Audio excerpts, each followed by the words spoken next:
What will we do with this moment? How will we be remembered? Look at the opportunities before us. This election really isn't about the left versus the right. It's about we the people choosing our government and the choice between freedom versus tyranny. Nobody has a chronic disease burden like we have. Why are we allowing this to happen to our children? Ultimately, the only thing that will save our country is if we choose to love our kids more than we hate each other. What is going on here is deeper than politics. It is deeply spiritual. We are being called to rise above the hatred and the fear and the evil. We need to remember above and beyond that we must love our neighbors, that we must treat other people as we hope to be treated. You want to be a rebel? You want to be a hippie? You want to stick it to the man? Show up on your college campus and try calling yourself a conservative. America is going to reach heights that it has never seen before. The future is going to be amazing!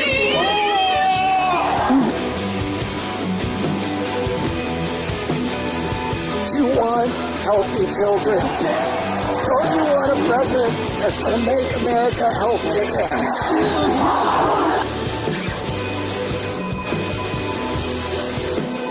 Come to you today as a former Democrat. I will be a first-time Trump voter tonight.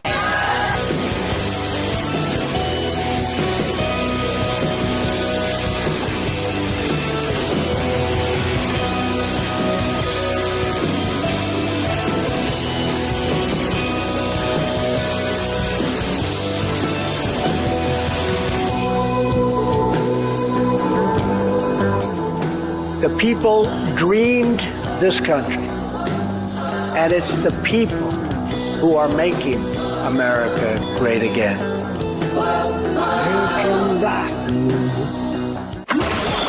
This is Fanfare with Barry Cunningham.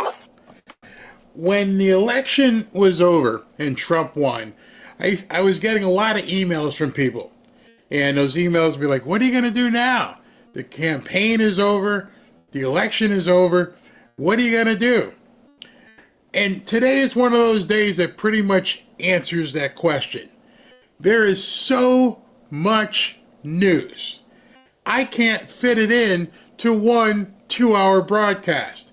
So I have the afternoon broadcast, and then I have the evening broadcast. I'm going to have to figure out my hours because if I start at 3:30, it kind of bleeds into the second one. So I may have to go at 2 o'clock. And then I'm going to have to get some tea and honey because this voice thing still ain't getting where it needs to get to. I feel fine, but as you can hear, there's a frog there. But let's get to the news because, oh my God, OMG, there is so much news.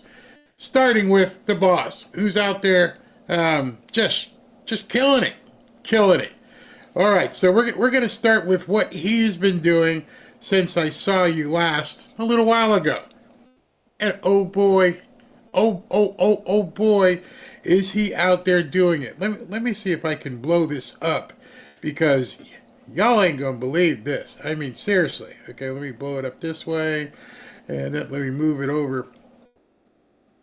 He's literally kicking butt and taking names. So I think I can't. But anyway, let me just bring it out here. There we go. We demand that we demand that the FBI preserve and retain all records, documents, and information on how closing the DEI office never should have been open to begin with, and if it was, should have closed long ago. Why is it that they're closing one day before the inauguration of the new administration? And that reason is corruption. So they are hurriedly trying to close the DEI office before Trump and his guy, Kash Patel, have the ability to go in and looked at what the hell they were doing in this DEI office. So Trump feels the need to let everybody know you need to preserve your documents. No shredding party. No shreddy Betty stuff on the way out the door. We need to see what the hell you're doing. Now, I'm not a lawyer. I don't know if Trump has the authority to say something like preserve your documents. Nonetheless, in 4 days he will. So, if I were people in that FBI office, Christopher Wray, before you leave the door, tell these people, don't do it. Don't do it. If you go ahead and shred on January 20th, people are going to start looking. There's going to be a trail. Somebody's going to see what you're doing. I don't care who you've got in that office. And then all hell is going to break loose. As he said with, the guys over in Gaza, all hell is going to break loose.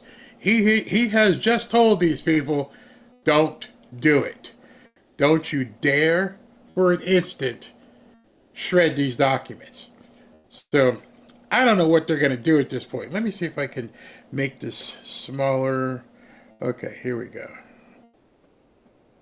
And try to let you guys see, because I got some stuff I got to show you that is probably going to be quite, I want you to be able to see all of this stuff. Give me a second here, because I'm changing some things around on the fly. And whenever you change things around on the fly, you get the fly stuck in the ointment. So hold on.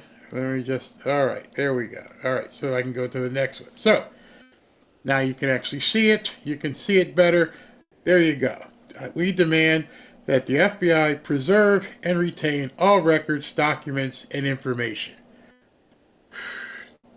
In other words, Daddy's coming home, and he wants to know what the hell you've done. What have you people done with this entire DEI thing? I can't wait. I can't wait. All right, so we're going to go to the next one. Let me just go ahead and put this over here. I'm all set now. Sorry about that. Next one. I am pleased to announce that Michael Boren will serve as United States Undersecretary for Natural Resources and Environment at the Department of Agriculture. Michael is a successful businessman who has founded 6 companies, including Clearwater Analytics. He has also served as a volunteer fireman for Sawtooth Valley Rural Fire Department and also a board member of the Idaho Department of Parks and Recreation. Michael will work to reinvigorate forest management at a time when it is desperately needed. Let's continue. I am also pleased to announce Richard Fordyce will be the next United States Undersecretary for Farm Production and Conservation at the DOA.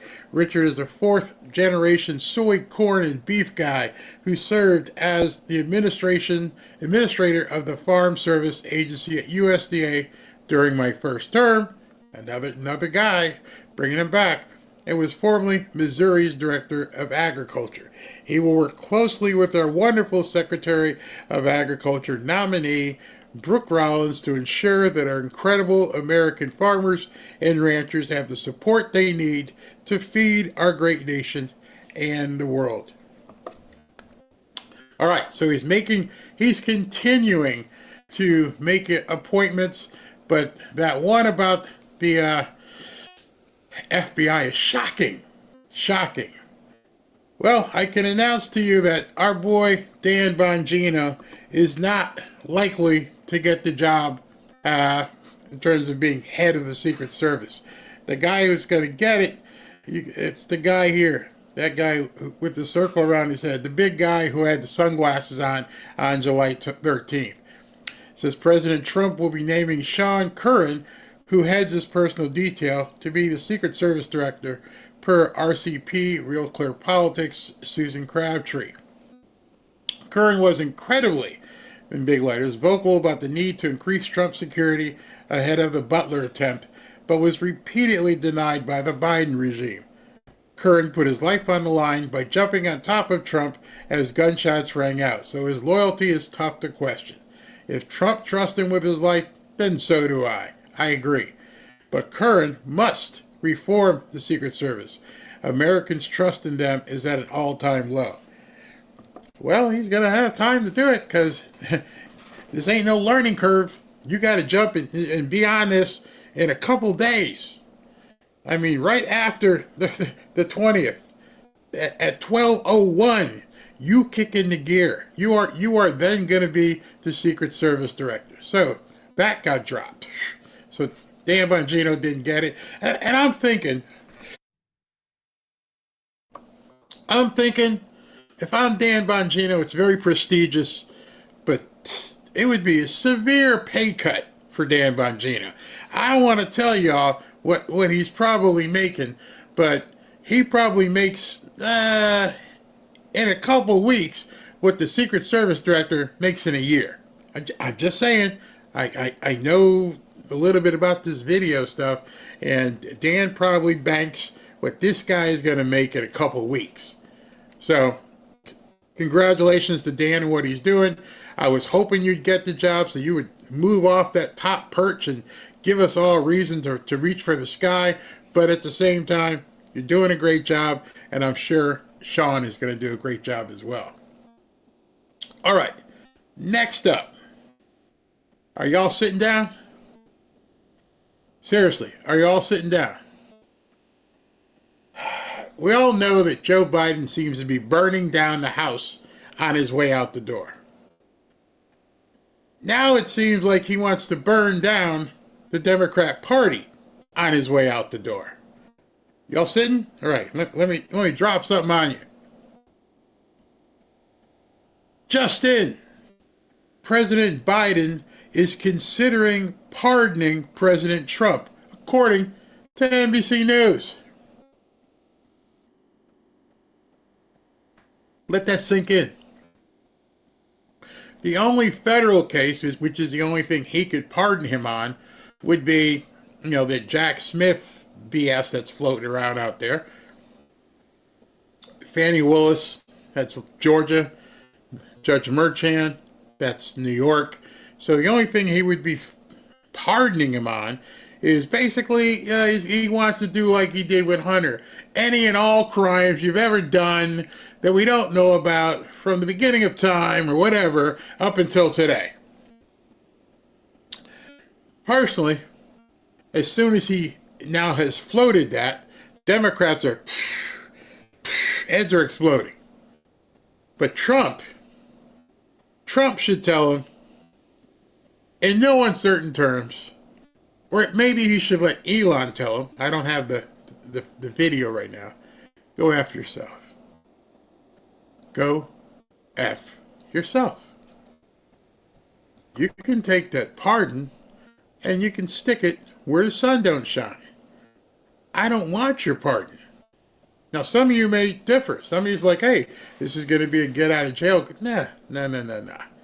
No. No refunds. No flipping refunds. Y'all started this fight. Trump's going to end it.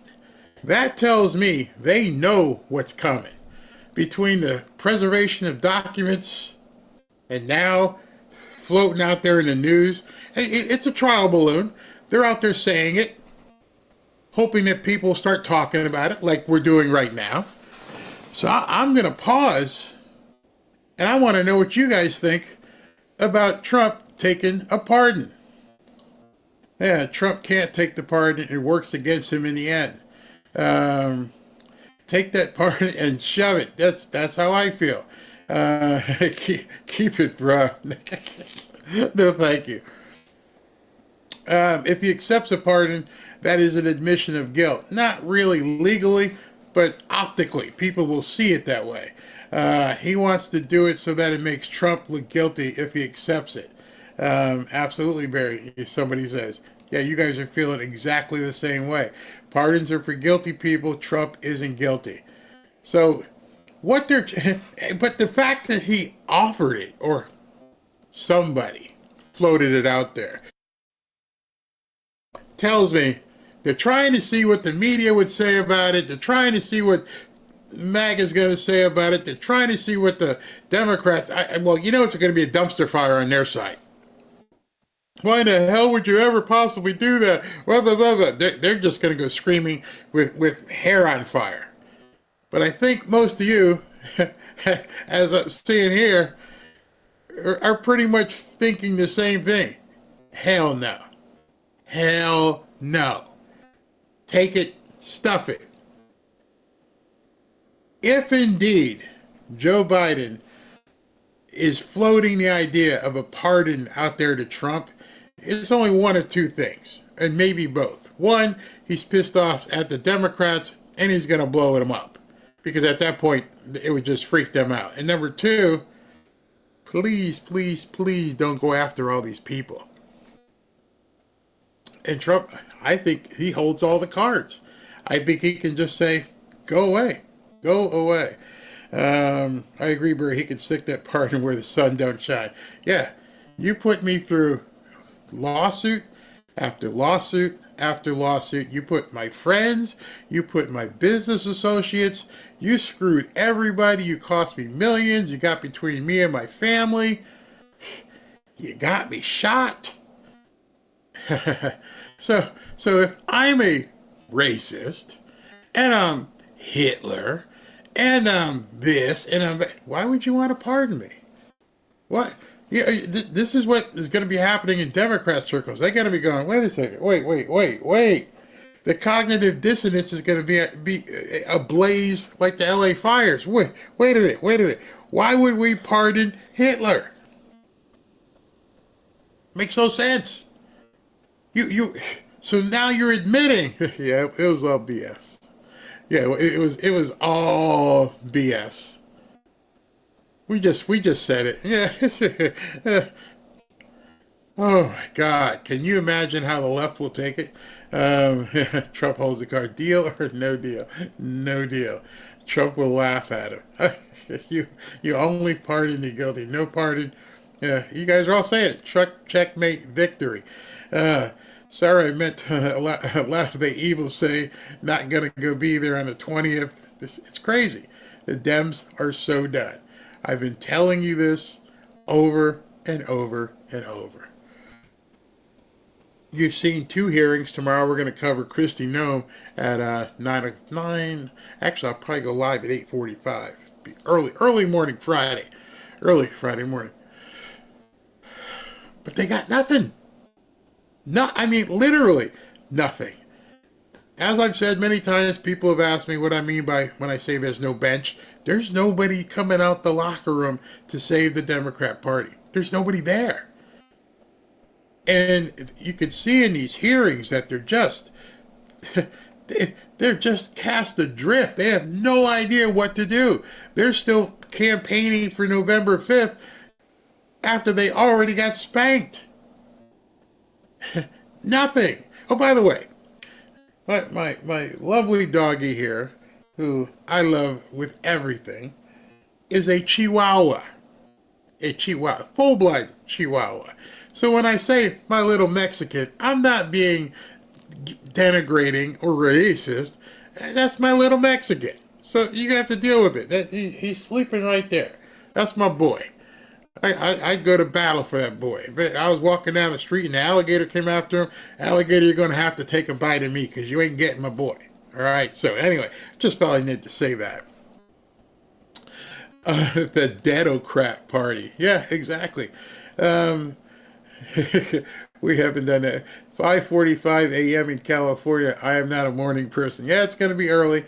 Can you pardon Trump if he doesn't want to be? I don't think so. I don't think so. No pardon, no reason. He's doing it for a reason. That dog has papers. Randy, the dog has papers. He's bona fide. He's definitely bona fide.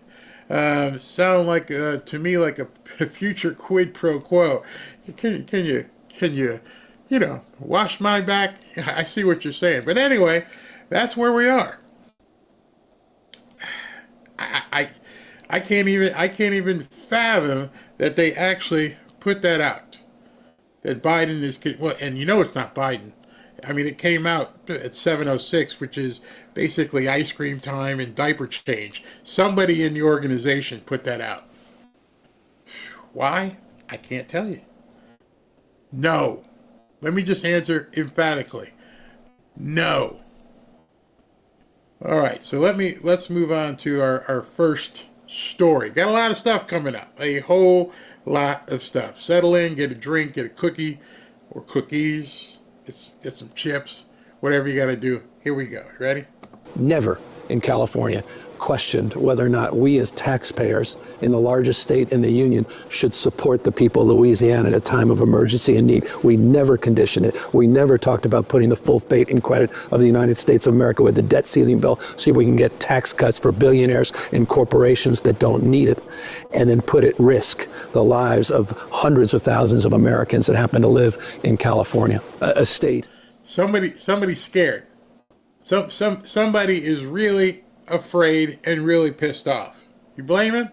With millions and millions of Trump supporters, Speaker Johnson, and Mr. President-elect, millions of your supporters are out here. They need your help. They need your empathy. They need your care, whatever compassion you can express, as opposed to condemnation and divisive language that has aided and embedded nothing except mis and disinformation that's flamed fear and flamed a lot of anxiety for folks that are simply trying to recover, and at the same time, our first responders trying to address the emergency at hand, which still hasn't been fully buttoned up. I'm here in altitude. So he was getting ready to do the dance again. He caught himself.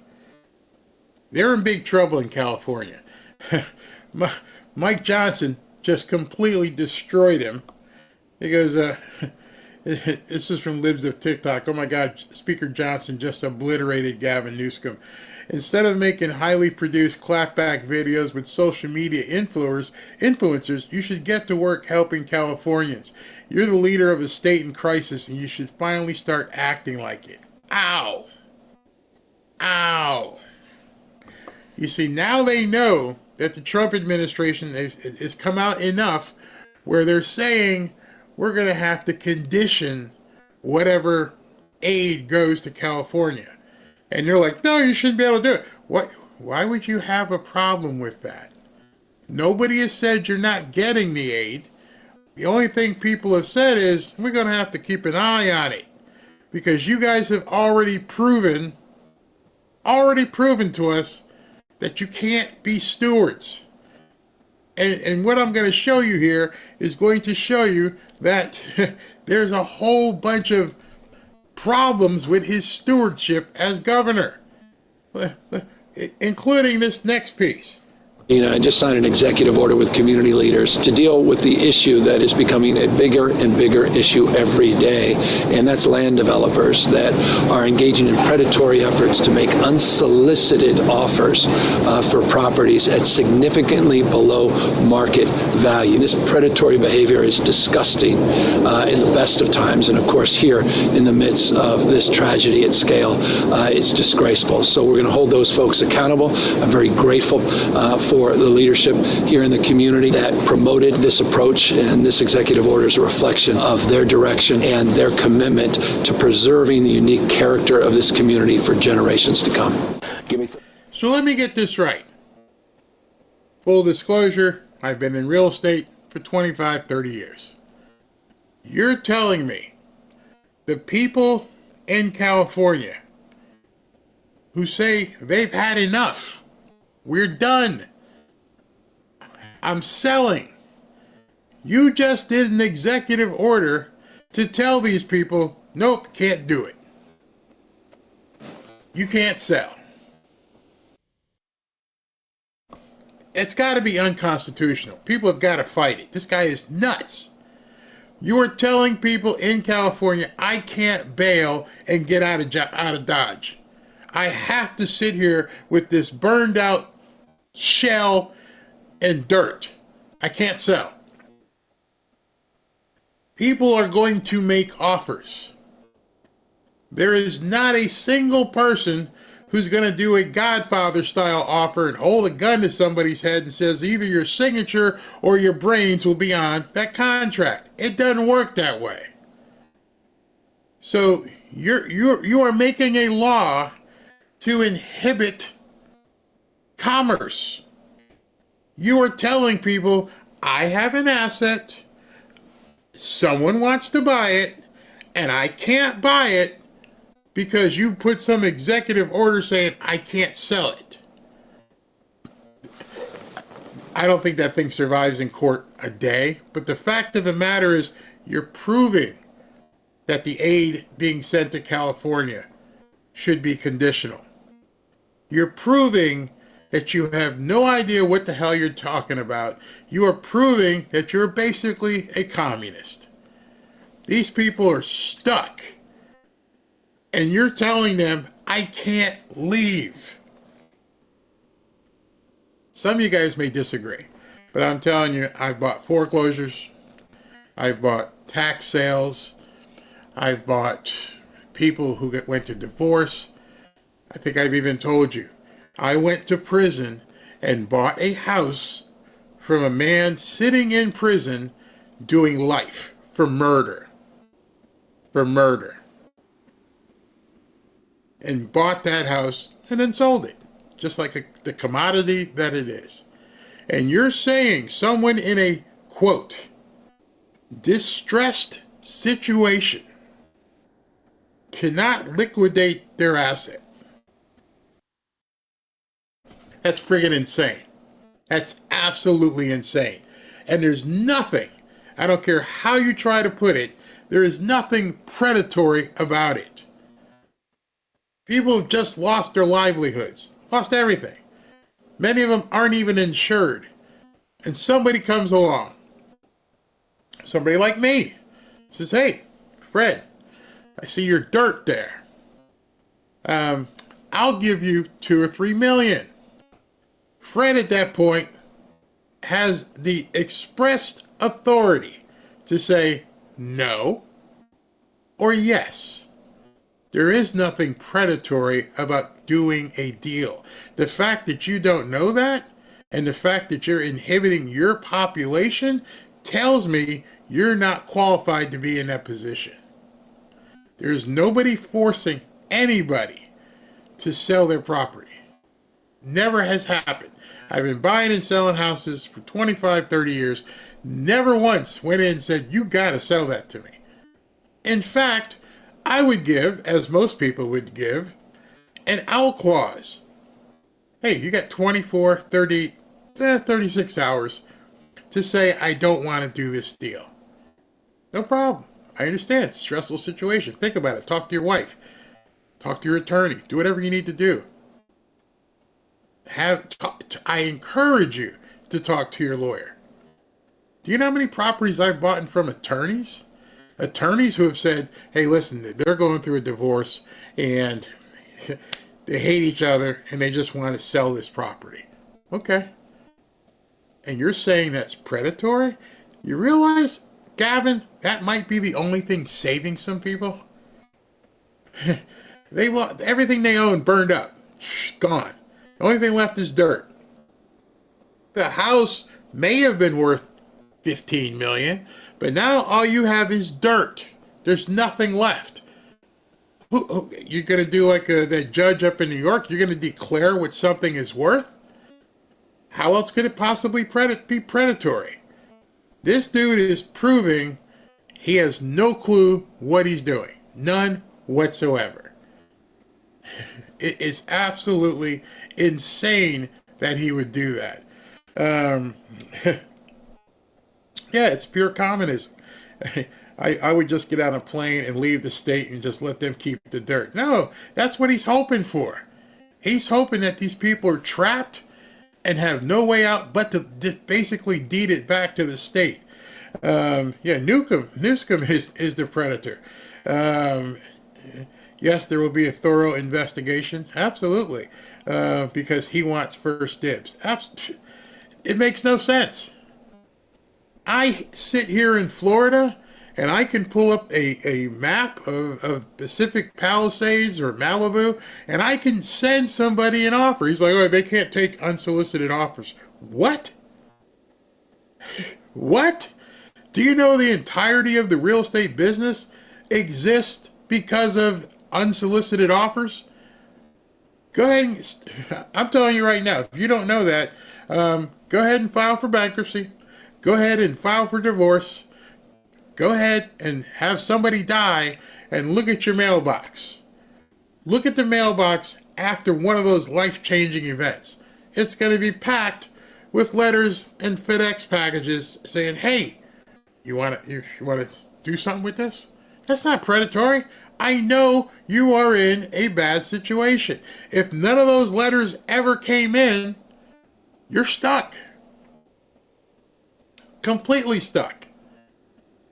What communists don't understand is the value of an asset. Any asset is what someone is willing to pay for it. Period. Absolutely, period.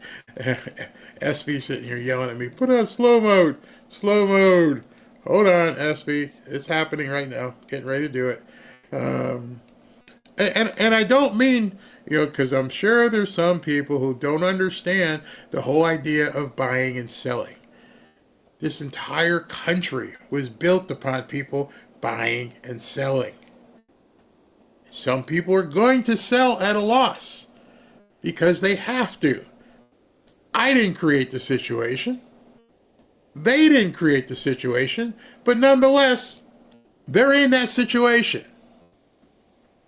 And so you're telling me, and telling anybody else who's looking from afar going, this dude ain't no good. He's bad. He's bad for the people. Let me go back further, not further, but show you this one. Where is it? Okay. This popped up today. You know the guy, same guy you just saw, Mr. Dancing Shoulders, who said, hey, we're going to eliminate red tape so people can, easily sell their property. I guess he forgot he said that. All right. This is from Adam Carolla. And so it begins. Wildfire victim. I desperately want to get back into my home and begin the cleanup process to start putting my life back together. Los Angeles County. Just a minute, friend. We're going to have to survey, inspect, approve, authorize, and scrutinize that debris before starting to put your life back together. Health officer issues order for the safe removal, transport, and disposal of fire debris.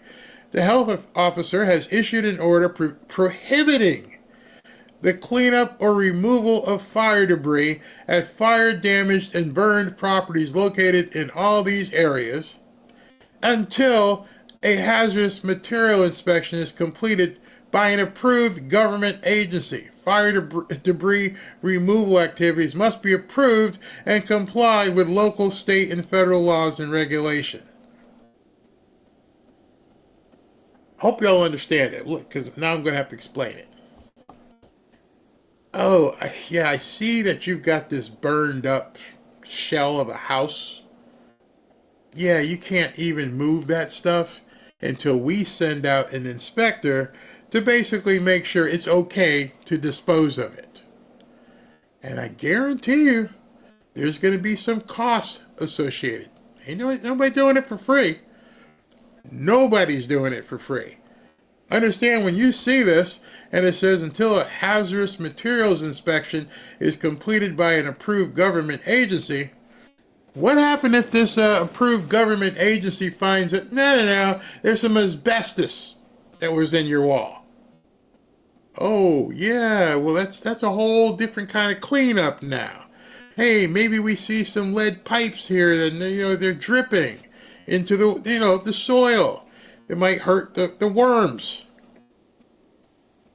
They are going to go in and they are going to look at every single property and they are going to assess whether or not you're even allowed to clean the property up. What? Yeah. This is my property.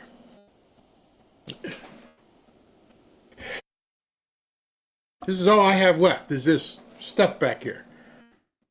All fall down and burnt up and melted. Yeah. Were there any plastics in that fire? Because plastic, once it burns, could be hazardous. Do you see where this is going? That some guy, some lady is now going to be in charge of looking at your burned out property before even issuing you a permit to clean it up. Oh, and don't worry about somebody else coming. because somebody else isn't allowed to buy it. I can tell you many times, many times, I've bought a house. And when I go at closing, the people will say, well, we couldn't get everything out in time. Because their foreclosure date. And so you go to the house and it's like, damn, what the hell happened in here? Clothes, food in the refrigerator, nasty food in the refrigerator, all kinds of stuff in the toilet. You wouldn't even imagine the stuff that I walked into. I could curl your hair. I even walked into a house one time. It had been vacant for like 45 days. Wasn't in the nicest of neighborhoods. And we go around the corner and there's a dead dude. I mean, laid out, splayed out, on the floor, dead. What are we going to do about this? 911, yeah. There's a dead dude in the house I just bought. You might want to send somebody over. Get this body out of here. Yes, true story. True story. In addition to the live dead people. When I say the live dead people, those are the homeless people who move into houses and squat. Luckily, here in Florida, you ain't got no rights. And if I have to physically toss your ass out, you're getting out.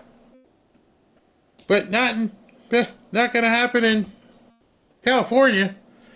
Not going to happen in California. Until a hazardous material inspection is complete and approved by a government agency, you can't move anything. You gotta wonder how many health inspectors are going to... What was it, like 12,000 structures burned down? Do you know how long it will take to basically assess 12,000 individual homes with the tax meter running? Oh, I didn't tell you about that, right? Because, Gavin here, he didn't say I'll suspend property taxes. Oh no, you're still paying me. But I was assessed taxes based upon my 10,000 square foot house that's no longer here. I need you to reduce the taxes that I owe.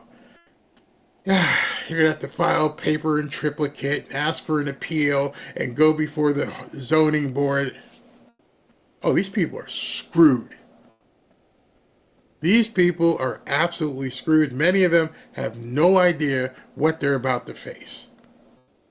And you got this guy now coming out and saying, I'm running an executive order that you can't sell it.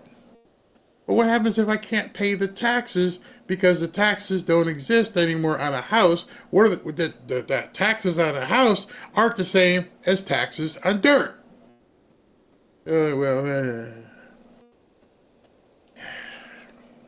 Nightmare. Absolute nightmare. And they want this guy to be in control of the money coming from the federal government? I don't think so. 30 seconds. And Bass, I think every taxpayer in America, including those in California, would like to tie this aid to removing Newsom and Bass. Now, gone. Part of the deal would be, and I know Trump likes new ideas, here's one, not a dime until those two are whacked from their jobs immediately. They are so incompetent, and all of the decisions they've made led to this, and they're still making mistakes. They're horrific managers. Whack them. House, I have to say, has said today that he would like to condition aid to California. Yes. Condition aid to California. Of course, you are okay with conditioning aid. I said it the night that this started. I said on your show, there ought to be conditions on aid because so the obviously next time Florida or Louisiana is dealing with a that's why I mentioned Katrina. You want that aid to be take my Florida out your mouth. You know not of what you speak. You see, we wouldn't be in this situation. I've seen Ron DeSantis do what he does. I watched many hurricanes come through here, and I watched people get what they needed to get. And this crap that he's pulling never happened. I know for a fact when hurricanes, and if we get a tornado, or we had forest fires in Central Florida, back in 1998. I know people who were able to recover quickly because they had the options. Number one, they're insured. Number two, if they wanted to sell the property, they could sell the property. Number three, there was no agency heading into town saying you can't do anything. So if you're trying to compare Florida, take Florida out your mouth. You have no idea what the hell you're talking about. Conditional upon Washington dictating policy decisions in those states? I want it to be conditional on knowing whether or not the state of California, in this case, is going to enact local policy decisions on forest management, on water resources management, well, let me ask, so that it doesn't happen again. What's wrong with that? Let me ask that. Okay. If the Democratic-controlled House decided, you know what, in Florida, they really should not be building those houses on the water. Climate change is happening. So, number one, keep that climate change stuff and shove that up your rear end as well. Number two, we've got something down here in South Florida, which I've told you about. It's called the Miami-Dade Building Code. After Hurricane Andrew, all building, all renovation has to be exacted upon this new code. What's this new code? The houses have to be made out of concrete. In some areas, they have to be reinforced concrete. It also adds with fire suppression. This house I'm in, I think they said it was built in 1970, which means the entire neighborhood was built around that time. They're all still standing. They're all still here. Some of the homes on the east side, right by the water, 70, 69, 75, they're still there. Why? Because they're made out of flipping concrete. You may lose a roof. You may lose some windows. But you can drive through these neighborhoods and very few of these homes are gone. Keep my Florida out your mouth. You don't know what you're talking about. That aid that we give you is going to be conditional upon you preventing the building of anything along in all those areas that are prone to hurricanes. You would be okay with that? If you could pass that through the United States Congress, more power to you. I'm just asking. Hold on. I'm the lawyer here. We have rules like that all the time. Yeah. You have to build around Coney Island in Brooklyn. If you're going to build something, it's got to be built in a certain way.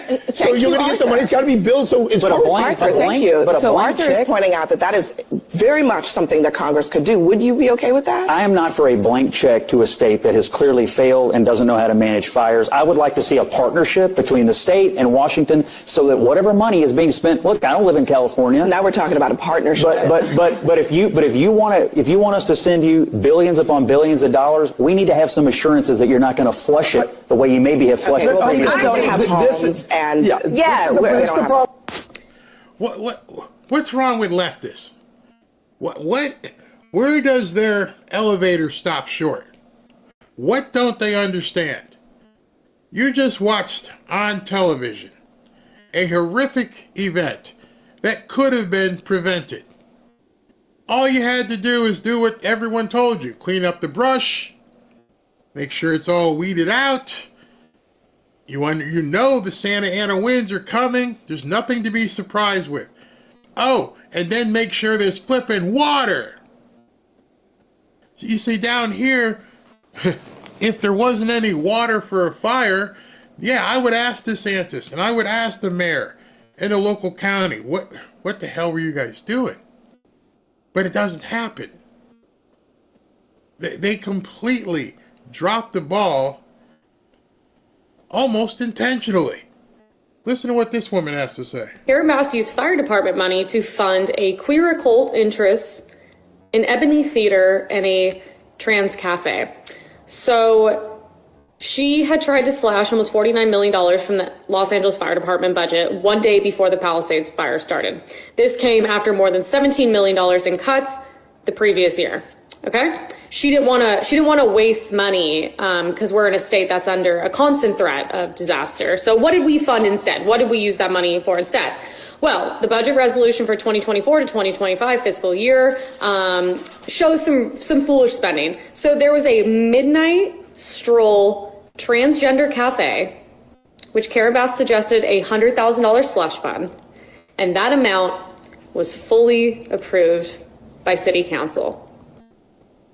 I saw a video today of just like 100 fire trucks sitting there that needed repair we could use. Thank God for this cafe. I heard that and I was like, oh, how can anybody have a problem with there being conditional relief funds? You took money from the fire department and spent it, $100,000 on a transformer cafe. A transformer cafe. And I'm sure once a auditor gets in here, they're going to find more and more and more stuff.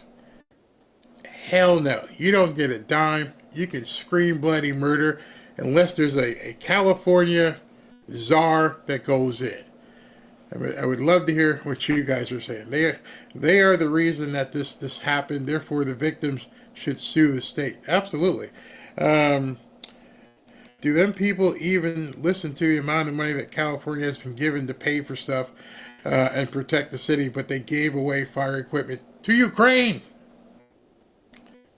Yeah, it's mind-blowing. It's absolutely mind-blowing. Nothing wrong with trucks other than they don't pass emissions. So they didn't let the trucks go on the road because they failed emissions. This is their agenda. 2021, you will own nothing and like it. Trump advised Gavin and he dismissed him. Yep, he sure did. What? There's a $100,000 question. What the hell is a transformer cafe? Well, I don't know. But if I were to guess, it's where a bunch of the transformers can have a couple drinks and cocktails. Maybe I shouldn't use the word cocktails, but they can have a few drinks and party and dance and, you know, where all the transformers get together. Because, you know, I think it must be big in LA. A specific cafe just for transformers. Wow. Maybe they thought all the... Don't make me laugh, because if I laugh, I start coughing. Good gosh. California gives money to the transformers like Biden does with Ukraine. Yep.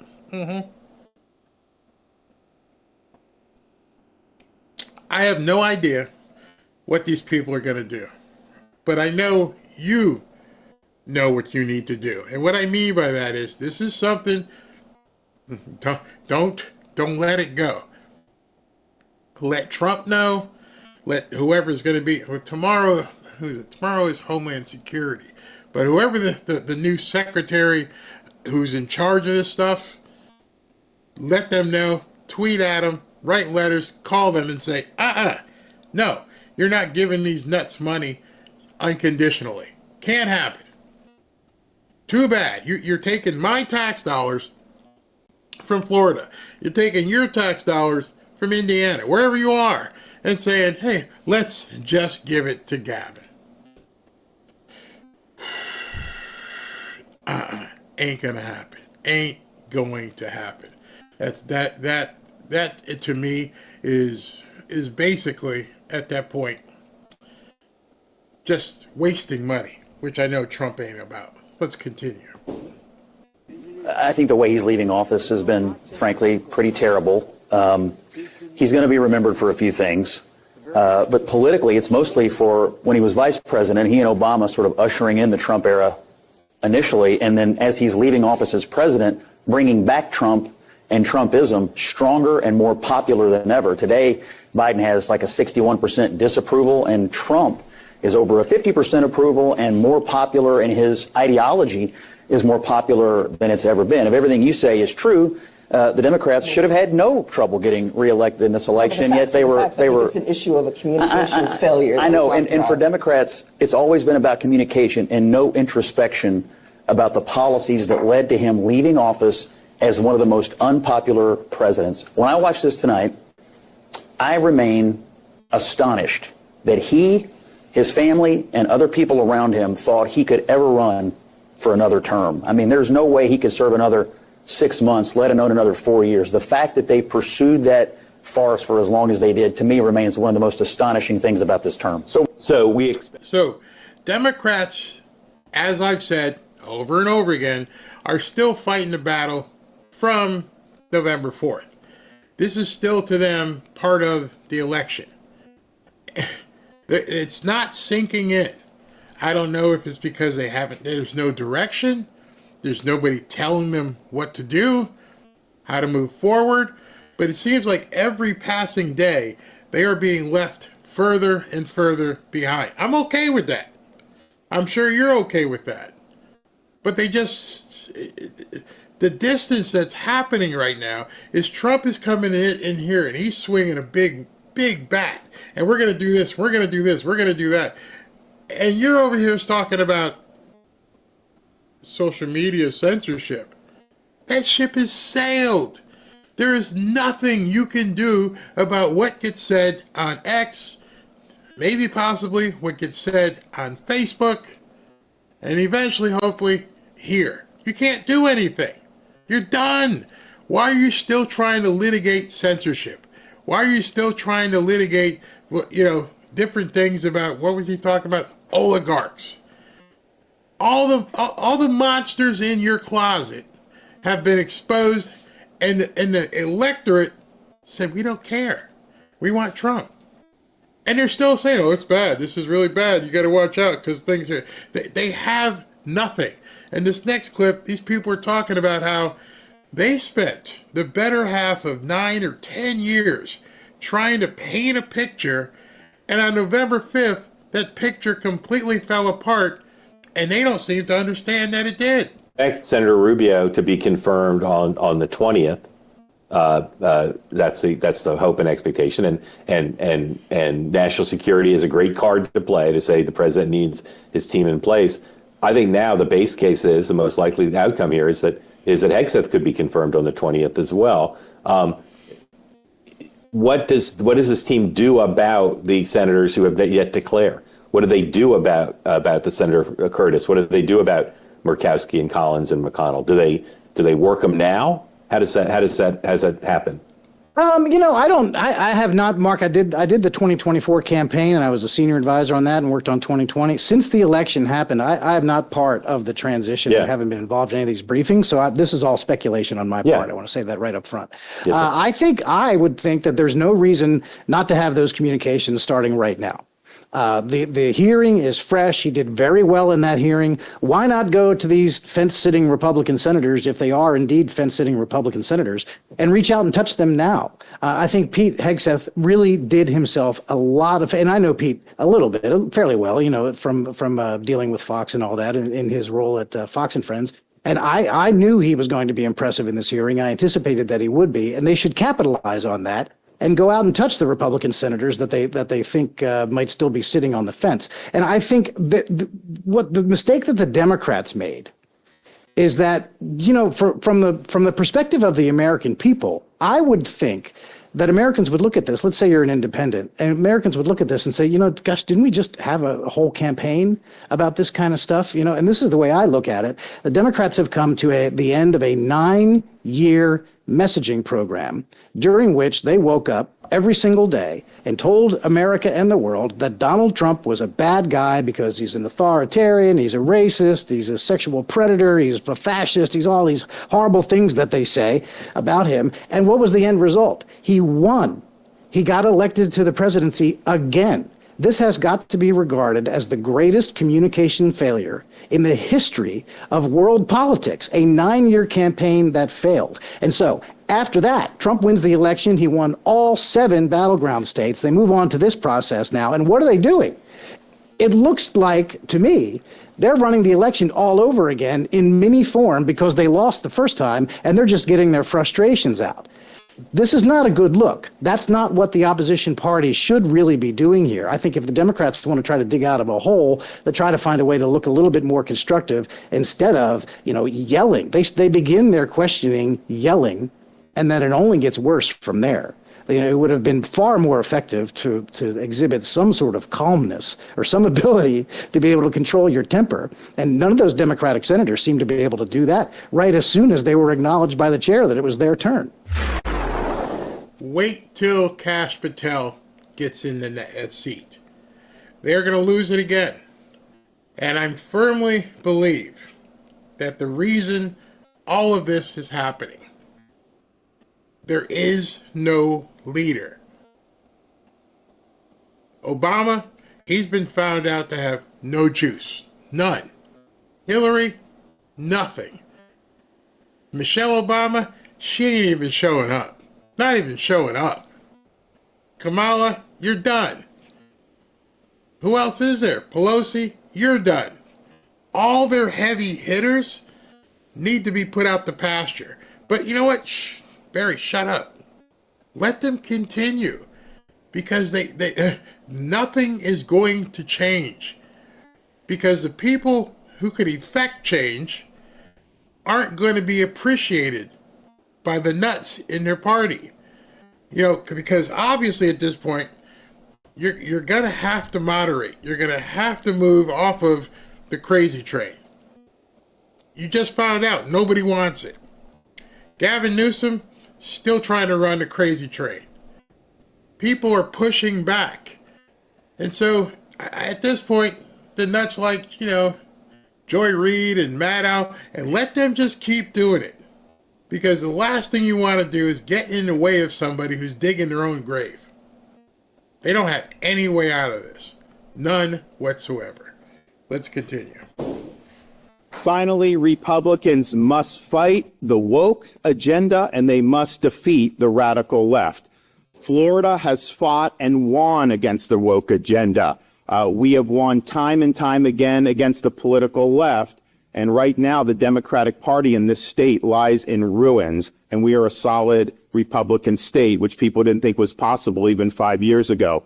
At the national level, we need to rid our institutions, federal agencies, universities, corporations of the pernicious woke ideology and woke agenda. We need to restore common sense, and we need to restore basic American principles throughout our... So what Ron is saying, in no uncertain terms, which every Republican should be ready to do. Put the boot on the neck. Squeeze the neck. Stomp the Democrats. Give them no quarter. Give them no place to go. Keep coming at them as hard as possible. And you rhinos who are in the way, you're going to get run over too. Take no prisoners, give no mercy. At this point, Trump, I believe, is coming in and he's bringing that baseball bat like Al Capone in The Untouchables. Remember the scene where they're all in, having lunch, and he goes, some people just don't get it. Bam, bam, bam. Now, I'm not advocating violence. I'm using it as a metaphor. Stomp these people metaphorically. Don't give them quarter. Don't give them air. Don't even have the discussions. The whole thing with Gavin Newsom talking about this stuff and Mike Johnson pretty much laughing at him, don't even ask. We're not giving you a dime unless you fulfill these conditions. That's it. That's edict. That's it. Too effing bad if you don't like it. We're not going to have you giving money to transformer cafes. That ain't happening. So that's it. And I'm pretty sure all the people whose homes got burned out are thinking the same thing right now. This is the opportunity for the Republicans, in my estimation, to almost basically eliminate the Democrat Party. You've got somebody on the ropes, and you're just pounding them in the face. You don't say, okay, wait a minute, let's stop. Go ahead, go get a drink. Cut me. Get ready and then come out. No, you keep pounding them. You keep pounding them. And so Ron DeSantis, my governor, is completely right. Keep doing everything. Right now they're on their heels. They can't even catch their breath. Don't let them catch their breath. Keep hitting. Keep hitting. You gotta keep hitting. You gotta keep hitting. society once again. A lot of deadlock in Washington. And then I thought more about that. And I thought, if every person with the same energy, the same love, the respect for our founding principles, the ideals on which this country was built. All right, so full disclosure before I go, gushing over Ashley Moody. Ashley Moody is the Attorney General here in Florida. I was going to say South Florida, in Florida. She has now been nominated to take appointed to take Marco Rubio's space. So she will be the new senator from Florida. Full disclosure, her brother used to be my boss at a corporation that we worked at. And so I know her, know of her, know the family, understand how these people operate. She is fantastic. She is a bubble of energy. And she is MAGA. Just to let you guys know, she is MAGA. Built on. If every person like that with that personality said, I don't think I'd like serving in Congress, then we'd never change that culture. And so you're probably right. I probably won't like it. But I'm ready to show up and fight for this nation and fight for President Trump to deliver the American First agenda on day one.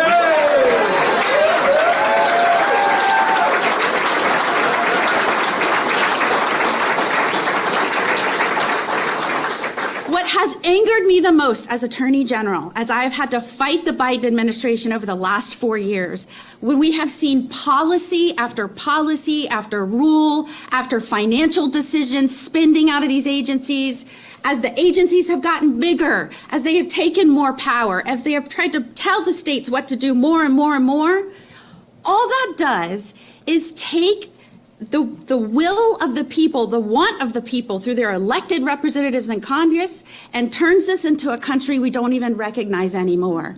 And whether it's agencies making these decisions when lawmakers should, unelected bureaucrats, or whether it's international organizations making decisions that our lawmakers should, we cannot stand for that. The only way to return this country to the people who govern it, is to make sure we have a strong Congress.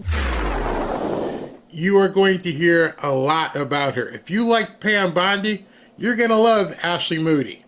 I'm just telling you, she looks like somebody's kindergarten teacher. She looks like she's like 19, but she's a pit bull. And I don't know what her and Pam Bondi use for makeup or whatever, but she's a lot older than she looks.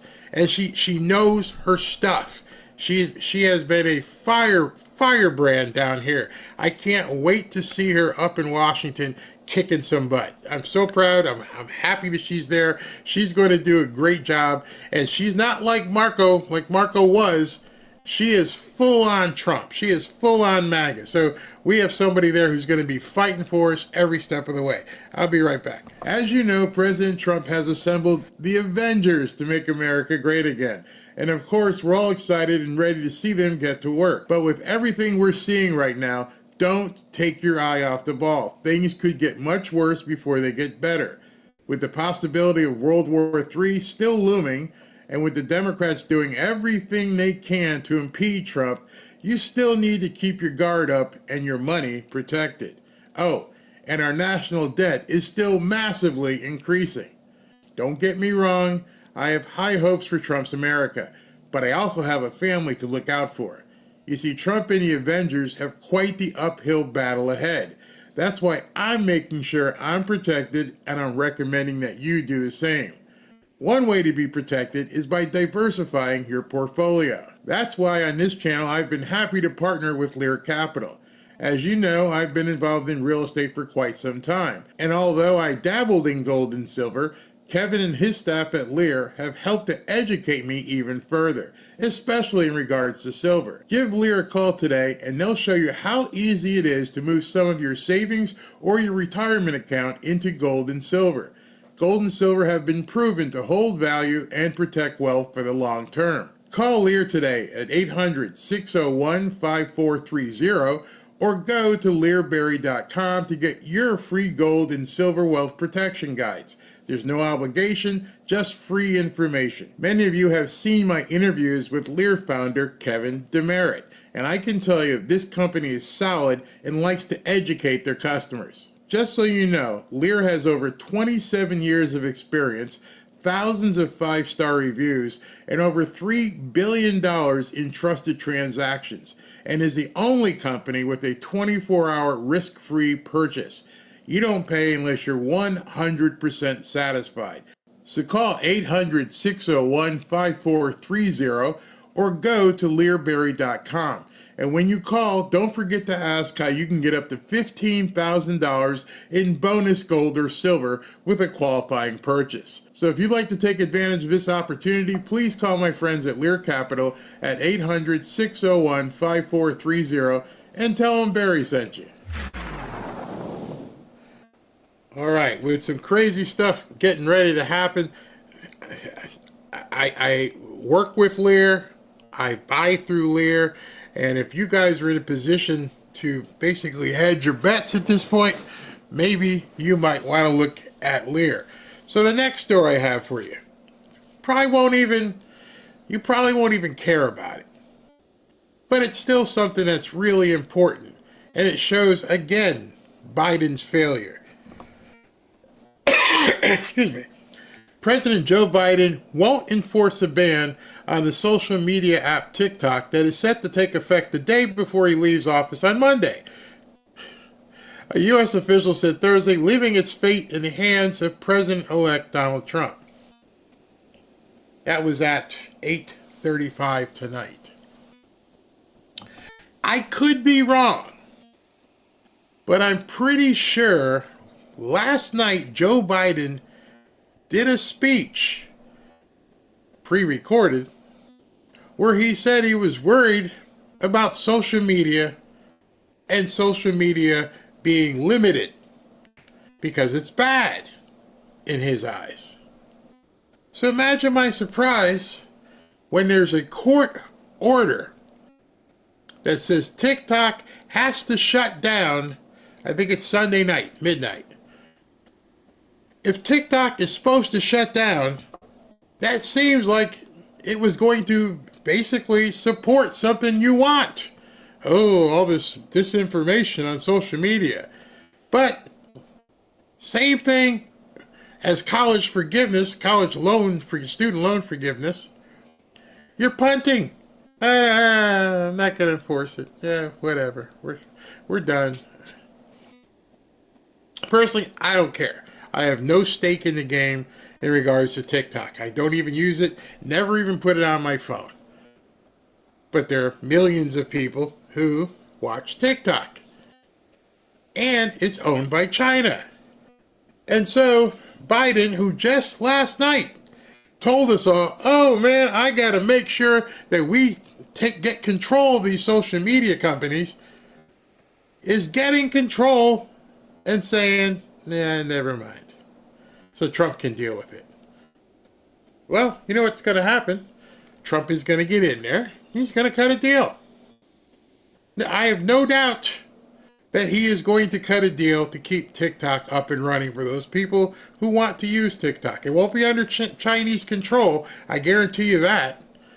I mean, he may still make them sell it. I'm pretty sure he's not going to let them maintain control, maybe for like a couple weeks until the deal is finalized. But he's going to bring in investors. Mark my words right now. Donald Trump will facilitate a sale of TikTok to an American-led company. You know Mr. Wonderful wants it. And you probably think Elon's sitting back on, man, he's probably thinking about some stuff. There's probably some big money people who Trump can get on the phone and said, "You want to get in on this? You want some of this? Because we're gonna make them sell it. We're gonna make them sell this property because it's Chinese and we don't want them having data." That's coming. I guarantee you. No doubt that is coming. Next thing I see. I told you it was a busy night. I told you it was busy. Then I see this one. Breaking. Senators Ted Cruz and Rick Scott have just introduced the No Tax on Tips Act. They're already carrying out the Trump agenda, and Trump isn't even in the White House yet. This will help millions of Americans suffering from Bidenflation and makes us a step closer to eliminating even more taxes like those on Social Security. And that's a picture of Trump writing a tip and putting no tax on tips. So, Ted Cruz and Rick Scott already pushing that. No tax on tips. That's probably going to get passed very quickly. I wouldn't want to be the senator or person in the House who objects to people who work for tips getting that kind of a break. It would be political suicide for you to say, no, they should pay taxes on their tips. You go ahead and do that. Susan Collins, Lisa Murkowski, I dare you. I dare you. Both of you have come from areas with large tourist population. Murkowski, she's from Alaska. Susan Collins is from Maine. There are enough people in the hospitality industry, driving Ubers, doing all kinds of things, who get paid on tips, who will make sure you get voted out if you don't vote for this. It's huge. Wherever you're living right now, you know, because you probably go to restaurants, you go out to eat, and you see all these people who get paid on tips. I would not want to be the politician in any area. Imagine New York. Talk about turning an area red. New York, California. All these people who just got affected by what's happened with these fires, who work in restaurants and bars and airports and anywhere you get tips. And you're thinking, this will really help. I don't have to pay taxes on tips? Nope, we're going to help you out. Good luck. Good luck opposing that. You will be done in 2 years. I'm happy that Rick Scott and Ted Cruz pushed that out there. TikTok ban backfires. Millions flee to new app Red Note showing the real China. Yeah, Red Note. They were idiots. They won't miss the taxes. Lose more money in a day. Media meltdown coming. Yep, you can bet. It's coming. It's definitely going to come. Vegas growth domestic GDP will grow. Can you imagine? Orlando, South Florida, all these big places, Myrtle Beach. There are pockets of this in this country that people live on tips.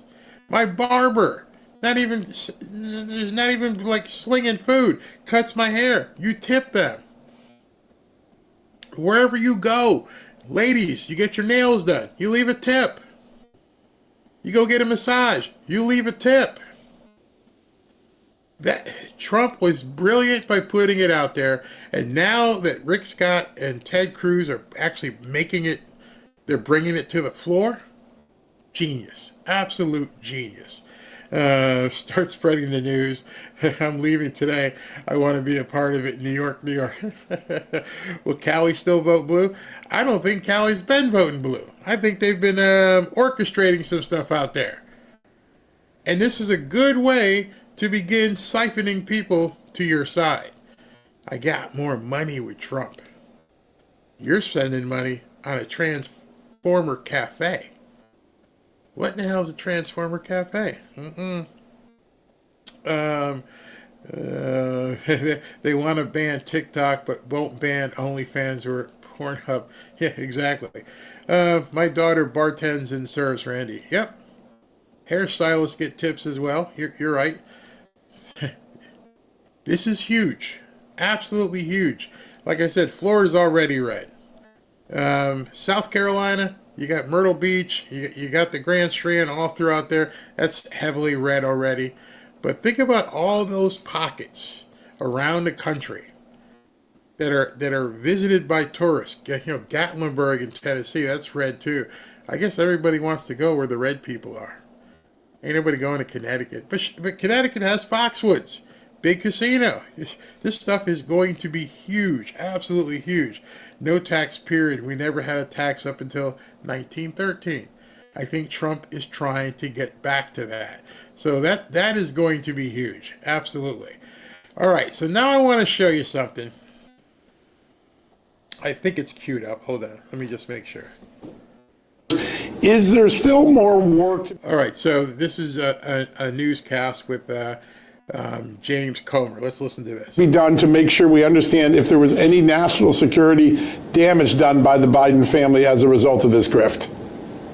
Yes. I mean, you just watch Christopher Wray's closing interview on 60 Minutes this week when he said our biggest threat is China.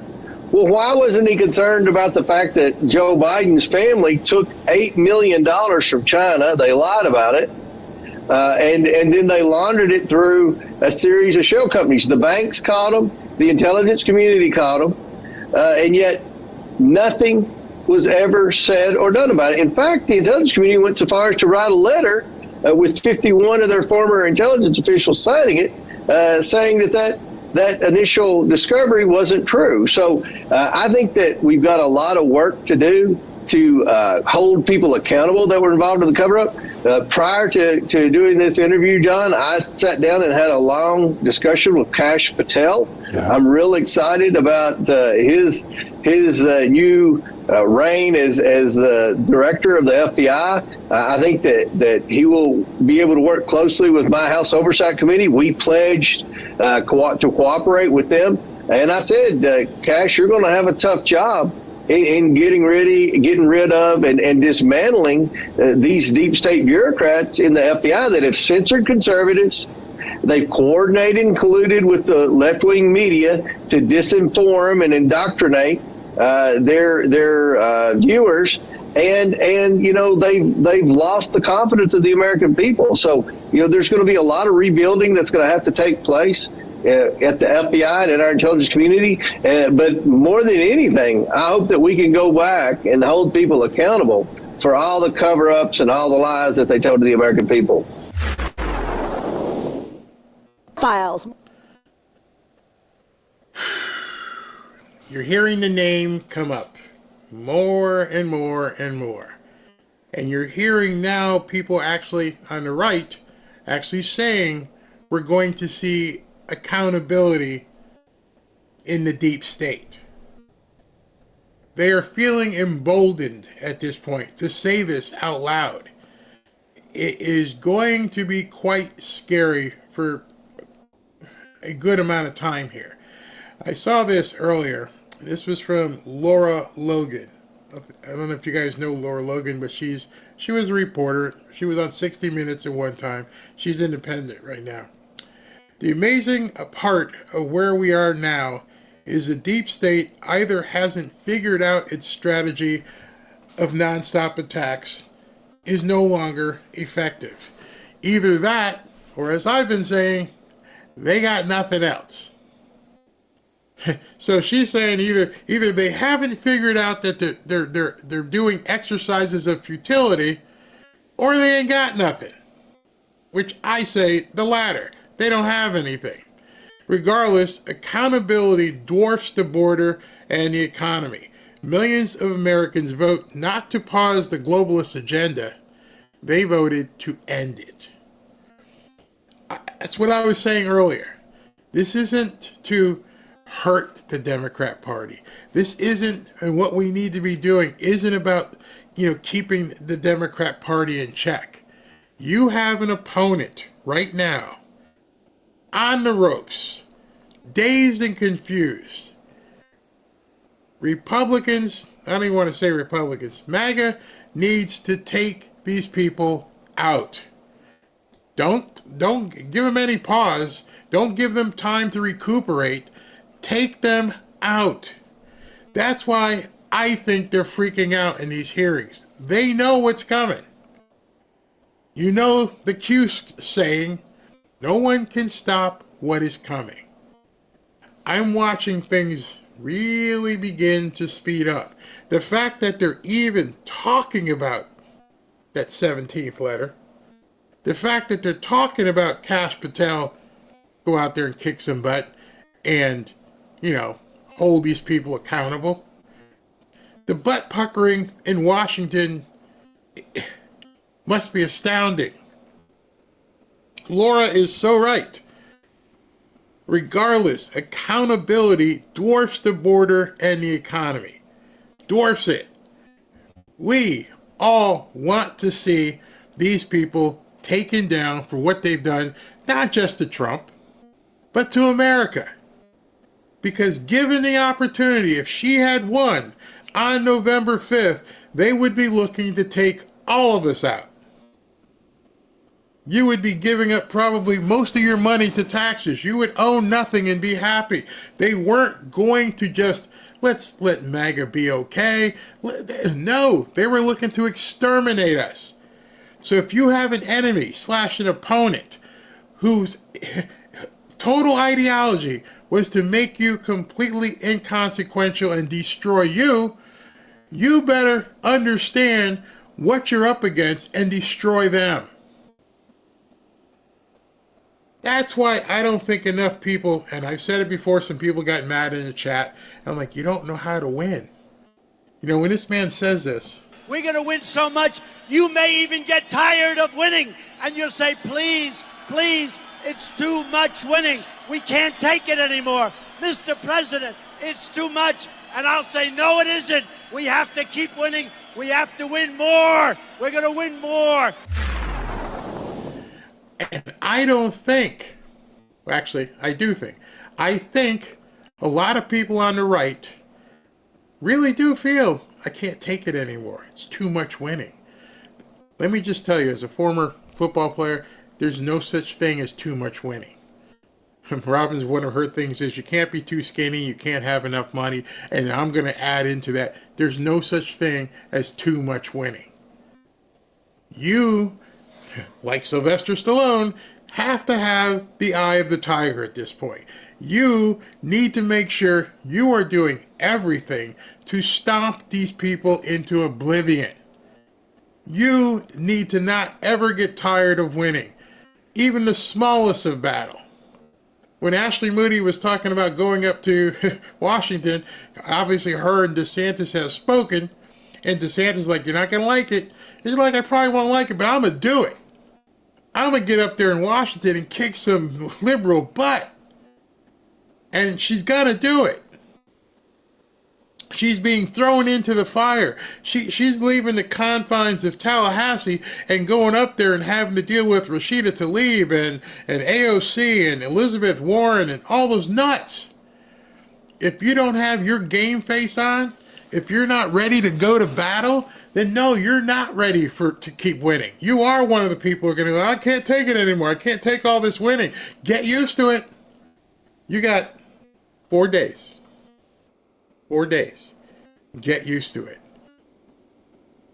Wear it. Feel it. People in January 6th are still in jail. Let them feel the winning. Let them know I am here for you. I'm trying to get you guys ready because a battle is coming. And it's starting, actually it started yesterday. So, I had Nancy Mace on the show yesterday, as you know. And Nancy Mace put out a bill, and she put out this bill to basically have people who do bad things to women and kids who are newcomers, you got to get the hell out of here. No second chances. So I'm putting a timestamp so I know it's 1:24, because when this video starts playing, I am no doubt sure that the people upstairs are going to be like, you can't let that play, but I'm fighting back. I am fighting back. You need to fight back. Because Nancy and people like her are fighting it. This video that you're about to see probably will get me in a little bit of hot water, and I'll have to delete it. But listen to what she says today. Yeah, that's Sylvester Stallone. And you know, although it looks like it's kind of violent, it's obviously meant to send a message. If you notice that one line in there, corrupt governments, officials, They're starting to take these people on. Trump is also, as you know, that's Sylvester Stallone's joint. And I want you to see this. Mel Gibson has responded to Trump's appointment of him as a special ambassador to Hollywood. Gibson lost his house in a fire. I heed the call. My duty as a citizen is to give any help and insight I can. Any chance the position comes with an ambassador's residence. And that's Mel Gibson. There is something happening, like that song said. There's something happening here. Mel Gibson is now on board with Sylvester Stallone and Trump to take down this stuff. Now, I did an interview with Tim Ballard a week or two ago. And there were some people who were trying to denigrate Tim Ballard. Well, for anyone that doesn't know, Mel Gibson has been one of the few people in Hollywood speaking out against the corruption. He has joined up with who?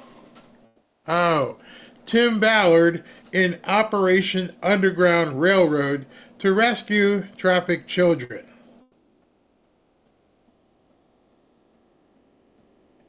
You think it's a coincidence that Sylvester Stallone is putting out a movie about it, and Mel Gibson is aligning with somebody like Tim Ballard if they're not serious about doing this? And you know John Voight is a strong Christian. The war is it's here. The war is now here. This is going to be a war of epic proportions. And it's going to start with Kash Patel. Get ready, for what you're about to see is going to obviously be a show, I'm telling you, of epic proportions. These people are freaking out. So him saying that today and putting this out here, that these guys are going to be working with him. There's a reason those three guys have decided to get into Hollywood and clean it up. I don't know what Trump's ideas are. I don't know what his plans are. But I know he's got some heavy hitters who can't be bought. That's the other thing with this. You're not going to buy Sylvester Stallone. You're not going to buy Mel Gibson. You're not going to buy John Voight. So whatever direction they're going to have, they're going to get out there and start making stuff happen.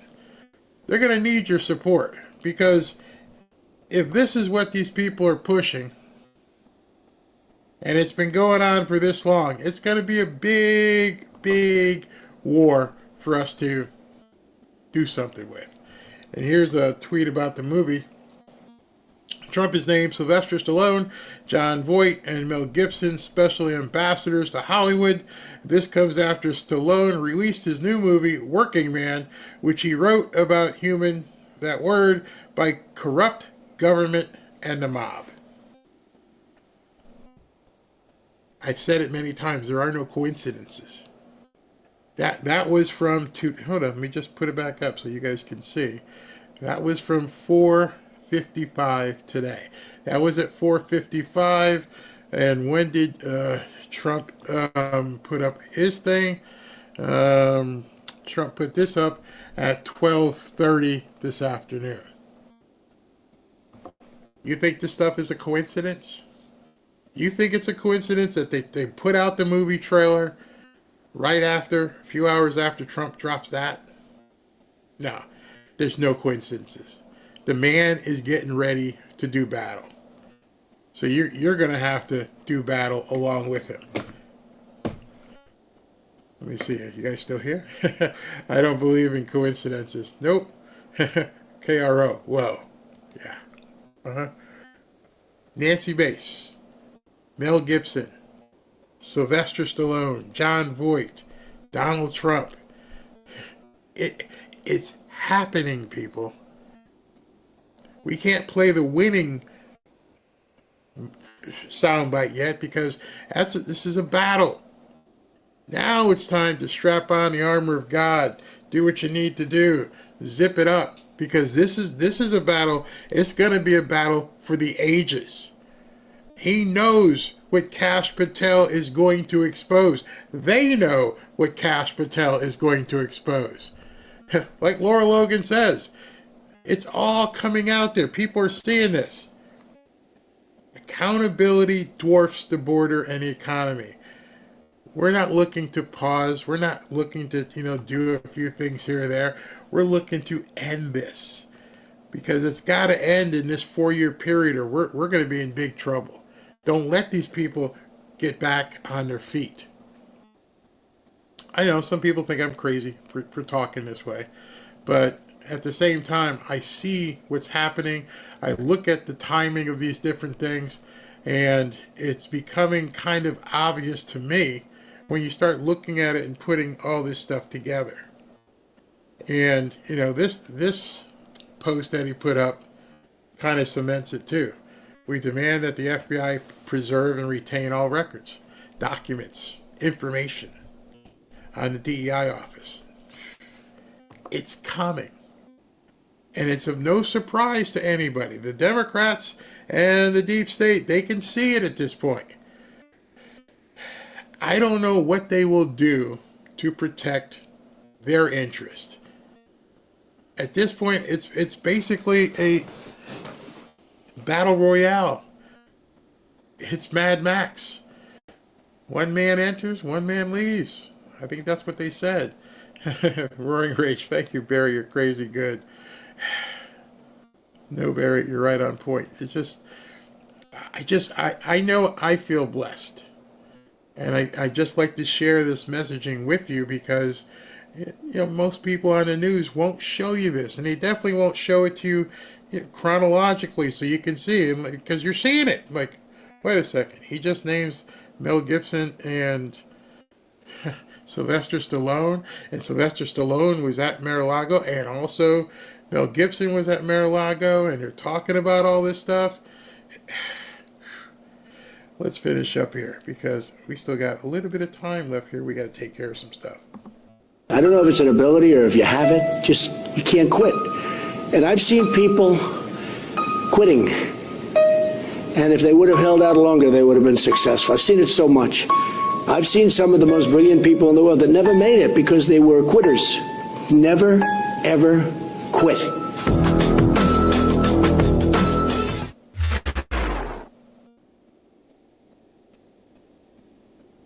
Just saying. Get to know this man. Take the hit. But they're going to beat on you. Never, ever quit. You don't get to say the other part, I'm not tired of winning, until you can say that part. I ain't quitting. I'm in this. I am in this. And so all this stuff on the periphery of all these people bitching about all the stuff that they've been... This man has a plan. And I'm watching this plan come together and I'm like, oh, you're taking it all on? Pam Bondi. I'm interested in talking to, Kash about this 17th letter thing. Do it. Do it. She basically smiled at Dick Durbin and said, I'm waiting for you to do it too. Who's going to be man enough or woman enough on that committee to ask Kash that question? How about you probably think, they may not even go there. Because when he gets sworn in, he's not going to lie. It's going to be epic. Freaking epic. Let's go ahead and go to the 10 so you guys aren't here all night long. Here's the big finish. 10 stories that you just gotta hear. So now you're calling for unity. I am calling for unity. Well, that's nice. Yeah. Would have been nice before the election. He won. Look, he won. And the other thing I thought was funny that you said was when you said, hey, look, I want Trump to succeed. You know who that sounds like? It sounds like a Democrat. It sounds like a Democrat saying, well, you know what? Democrats sound like that. Well, of course you want Trump to succeed. You're a Republican. Look, I'm a conservative Republican. I'm a free market, limited government. No, but you know what I'm saying. That's who I hear. Yeah, but my brand of things. conservatism doesn't always overlap with Trump populism. I understand, but it was binary. But you know, we argued about that. I know we argued. I don't know. Binary all along. It was always binary. And a vote not for Trump was a vote for Kamala Harris. Can you imagine? I know you want to get back to this. Huh? Here's the point. A lot of this agenda, my kind of conservatism, Trump populism, it overlaps. Okay. We disagree on trade and things like that. I'm not with trade fights on China, but I'm not a big fan of all the tariffs on our allies. But the point is, all this other stuff, the tax policy, the border policy, the deregulatory policy, very good for America, very good for the economy. Don't sacrifice the good for the perfect. It only gets done if Republicans stay unified. And I think it's important that Republicans stay unified. Okay. Screw you, Paul Ryan. F you, Paul Ryan. You're on the outside looking in. No, this isn't about the Republicans. This is about MAGA. You were a traitor. You tried to take Trump out. You were hoping Kamala would beat him. And now, you're one of the people who are going to be exposed as well. Welcome to the party. Number 9. Huntington Beach is poised to declare itself a non-sanctuary city. At the next council meeting on Tuesday, there's going to be an initiative presented to City Council for adoption, declaring the city non-sanctuary status, meaning that it will coordinate and cooperate with federal agencies and fully effectuate all the tools available, both at the local, state, and federal level, for best practices to combat crime. Okay, so you have now cities, counties in California who are like, you know what? We're done. We are done. We are going to go with Tom Homan. We're going to do whatever we need to do, and we're going to get rid of as many of these newcomers as we possibly can. We're done with it. I think you're going to see more and more people in some of these deep blue states begin to acquiesce and say, you know what? You're right. We're not going to be a sanctuary city. Perfect time in California for you to split. This is a perfect time. If you're in California and you're the magistrate or mayor or something of a city, now's the perfect time. Draw your lines. Be on the right side. Daddy's coming. Number 8. I am in the midst of the advice and consent rule. This is exactly the second confirmation hearing that I have been part of. We just started the confirmation hearings this week. I think along with everybody in the country, is watching them. And so I think it's premature to ask where I will be on any nominee until this process actually gets moving. So I'm doing what I do best, which is learning a lot. So thank you.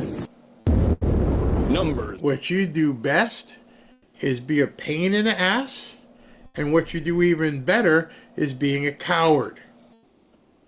You call yourself a Republican. You don't need to wait and see how the process plays out. Your job is to further what's best for conservatives. We don't need you wondering and playing and posturing like you may not vote for these nominees. I hope judgment is coming for Lisa Murkowski as well. 7. I believe that is the case. Can we get an answer between you, Pam Bondi, and hopefully Kash Patel on who this person is and have the FBI open the books? Because I believe this is a huge scandal and a massive cover-up. I think we will, and I think we're going to find out about Ray Epps, and I think we're going to find out about Scaffold Man. You know who Scaffold Man is, right? Yeah. The guy who's screaming to everybody, go into the building, go into the building. We're going to find out who Scaffold Man is, and we're going to find out some other things. And I think you're going to be very happy with what I do with respect. I call them the J6 hostages because I consider them hostages. You know, they did a beautiful song, and they asked would I do the words, not the singing, the words. And I did. That song went to #1 for so long. It was beating out Taylor Swift. I'm not a fan of Taylor Swift, but that's okay. And everybody else, beating them all out for a long time. And it was pretty amazing. You suck, Dan. You suck. You got the big man for an interview. Salute. Salute, Mr. Bongino. Good job. 6. In 2020, in his first administration, he wanted to ban TikTok. Now he wants to save it. He has said it helped him win the election. He has met with one of TikTok's biggest investors. And so what we are told from sources familiar with the discussions is that the Trump team has looked into possible ways, including an executive order, to keep TikTok available. But here's the issue, Kana. This law takes effect January 19th. That is a day before Trump goes into office. We are told from the White House that ultimately the implementation of the law will come down to the Trump administration. But this was a law that passed through both chambers of Congress with bipartisan support, and it was signed by the president.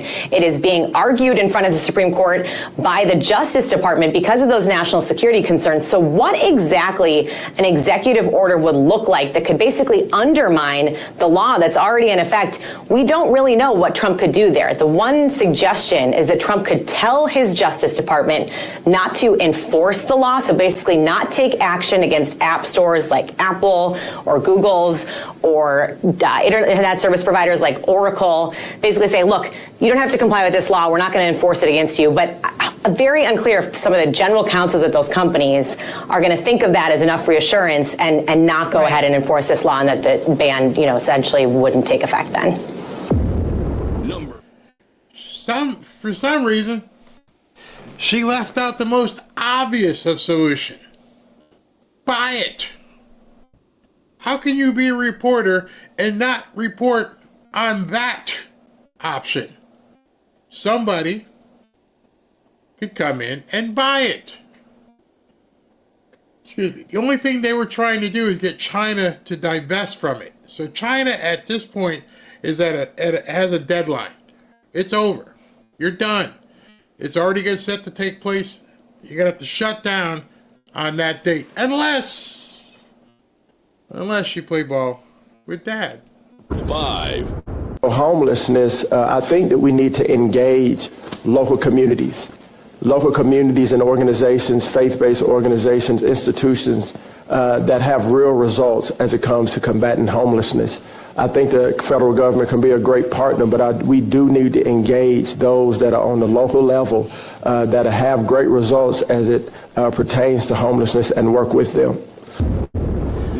That was Scott Turner, who is going to be the new HUD director, talking about engaging the community to fight homelessness. There's a very novel strategy. Why hasn't Biden done that? Why hasn't the community been a part of the solution? Why is the government always looked at as the solution? Doesn't make any sense, except it makes all the sense in the world. These people are discardable. They're not needed. And so Biden and his people never paid any attention in terms of trying to help the homeless. 4. We're not playing. We're demanding. We're not requesting. We're demanding. We're not urging you. We're demanding you. And we want all the new supervisors to understand. So this idiot is out in, I believe, Oakland. And the stores are shutting down. The stores are like, you guys keep stealing stuff. And we can't help you. Don't want it. You are not just going to walk in here and steal stuff. And so this idiot from BLM saying, we demand you stay open. How do you expect us to get what we need if we can't come in these stores and steal it? I don't know. Buy it? Pay for it? Absent that, we're getting the hell out of Dodge. Dan, this can be a beautiful relationship or a sour relationship. So the shelves of the store are bare. Newly elected Fillmore supervisor Bilal Mahmood says produce and meat are now gone, but prescription services will continue until the store's closure on February 7th. Now you want a solution? The store gets to the point where they say, enough! You people are animals. You just can't come in here and steal whatever you want. Oh, that's why it's in Oakland. Who's the governor of California? Oh, that's right, Gavin Newsom. Gavin, Your stores are leaving because you have this stupid rule that people can shoplift up to $700 or $900 and nothing can happen to them. They just go shopping and steal whatever they want. And you consider yourself a worthwhile governor. Good luck with that. 3. Mr. President, thank you so much for spending time. Congratulations on a massive political win for reorienting the Republican Party in a better, more effective direction with actual diversity, not the left's version of it. And I hope you have a wonderful time on Monday. America is breathing a collective sigh of relief now that you won. Thanks for everything you've done for the country, And sir. I think you're going to be very, very happy on Monday, and your audience, which is very large, by the way, congratulations. You have a great success. But your very large audience is going to be very happy with the things I'm going to be announcing on Monday. Wow. We're all looking forward to it. Mr. President, you have us tantalized here. We appreciate it. Thanks for your time, sir. Appreciate it very much. Thank you very much. Thank you, Dan. You got it. There you go, folks. I was pretty much nailed it right there. It was everything I wanted to get in. I wasn't sure we'd be able to squeeze all those questions in. All right, going to take a quick break. We'll come back. We'll take your calls. 84. Number. Yo, DJ T, come on. Ashley, give him a call. We need to have Donald John on here. But I understand he's busy. I understand Dan's got a big audience. But Don, I've been here for quite a while. Come see me. I don't know what's coming Monday. More popcorn. 2. And the ones that want to go home on their own, they found their way across the world to come to the greatest nation on earth. They can find their way home. Either that, or I'll give them a free airline ticket that we put them on our airplane and we'll take them home. It's either way. It's up to them. If we arrest them, they come on our airplane, Sean. If they want to go on their own airplane, I welcome it. Either way, the stairs, the window, you're leaving. And I've been seeing articles where they've been saying that many of these people are indeed self-deporting. Now, this last piece I'm going to show you, last piece of the evening, he did it again. For all the Bannonites out there complaining about Elon Musk, do me a favor, shut up. Just shut up. Until you can find somebody who can do this for America, shut the F up. Number 1. Flare, coming back to the once again, we are standing by for attempting to catch the booster at the tower. This would be the second tower catch. Booster landing burn. Seeing 13 engines. Booster now hovering as it aligns with the tower for catch. Booster coming in. Get ready for that boom, Kate. Down to 3 engines. Booster ready for triple. Go ahead, pop the booster.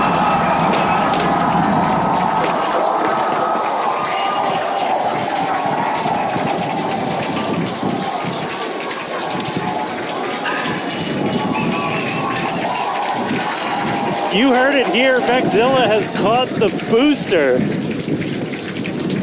Once again, for the second time, a successful catch by the launch tower. This is the same tower, the launch pad, where that booster took off from just 7.5 minutes ago.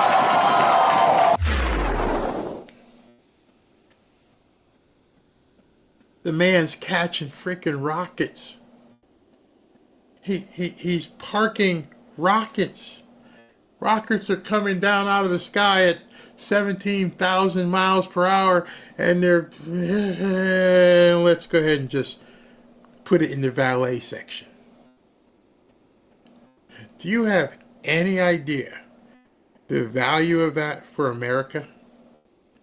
Do you have any idea the capacity? There are people around the world, various governments going, oh shit, this man's parking flipping rockets. He's parking rockets.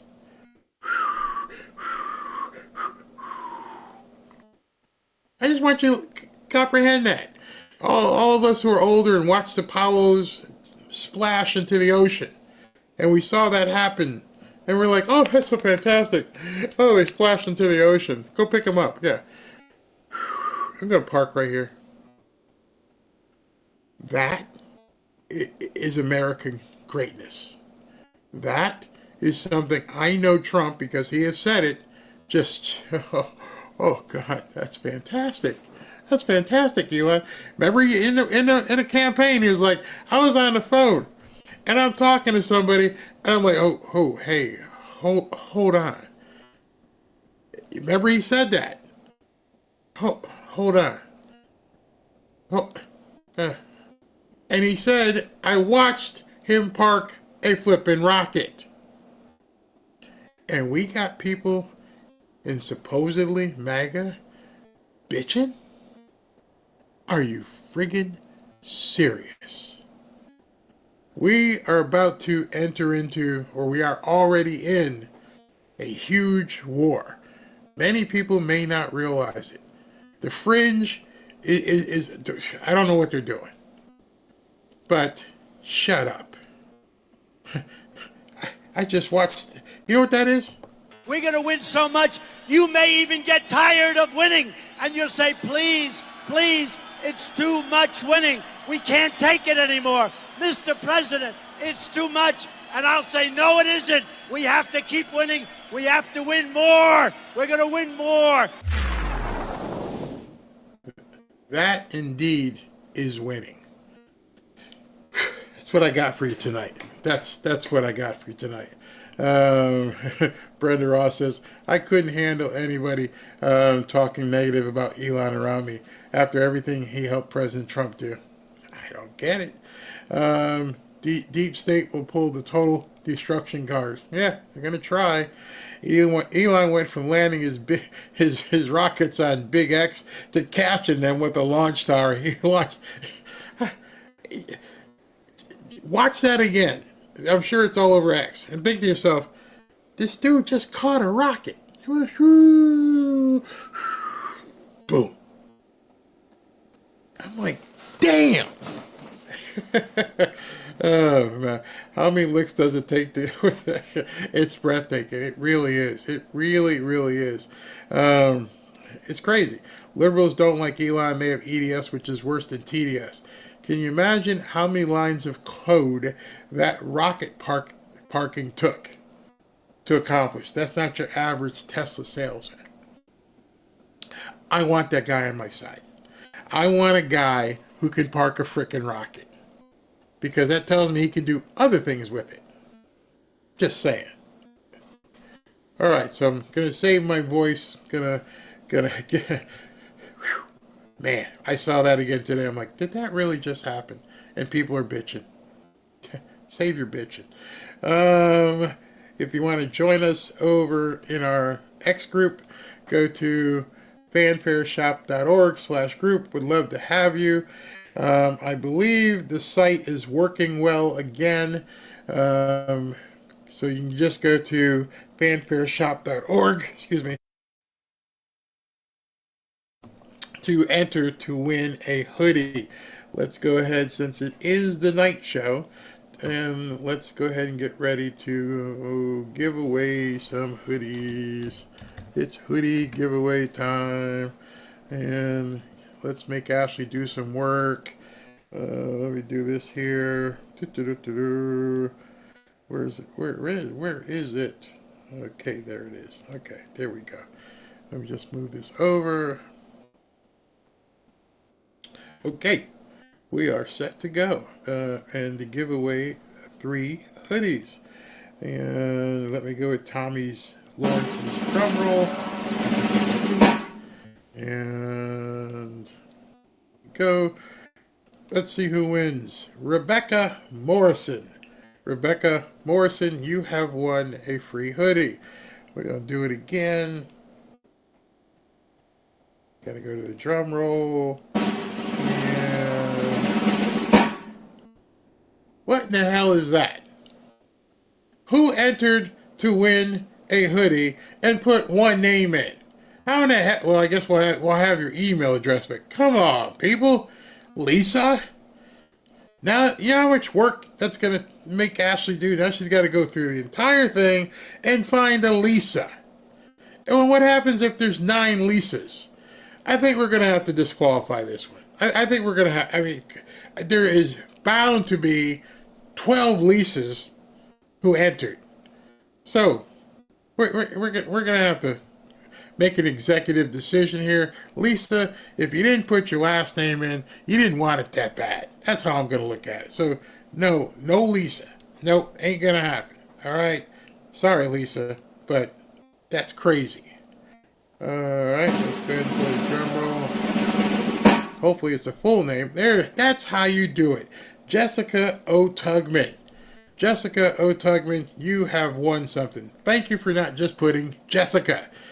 That would have been awful, just trying to find out who Jessica is. All right, we got one more. And Kathy Ann Looper. Thank you, Kathy Ann, for putting your full name in. Lisa. Can you believe somebody just put Lisa? What the hell am I going to do with that? Come on, people. Work with me. Work with me here. No more women. First, second, and third rule in real estate. Location, location, location. People might be afraid to give their whole name. Well, they can't win. I mean, I think there's something like 19,000 names in this database. And so I haven't looked, but there's probably a whole bunch of Lisas. And how do you expect me to find out who the Lisa is that entered? I mean, who won? Can't do it. Can't do it. Need a blooper sound reel in addition to the drum roll. Tom, you gonna be on that? One of you Tommies can do that. Thank you very much. Let's see. Barry needs a Snickers. No, I'm good. I'm good. I need some herbal tea and honey, and to get this thing out of my throat. My best girlfriend was named Lisa. Do you think she signed up? Elon is amazing. All right, so give Lisa half a hoodie. Which Lisa? I guarantee I'm going to look into it tonight. I'm going to look and see how many Lisas are in there. Maybe she's the only Lisa. Maybe when we look at the fields, she's the only Lisa who just put one name in. Maybe that's how I can find her. If there's Lisa Smith and Lisa Johnson and then just Lisa, then we know it's just Lisa. I didn't think about that. We could find it that way. You're making me think. Making me work too hard. I've been talking for 2 hours, and then I got to go upload or cut out the Nancy May stuff before these people freak out. Oy vey, it's a lot of work. A lot of work. Anyway, thank you guys. Oh, I got to look at the super chats if anything is in there.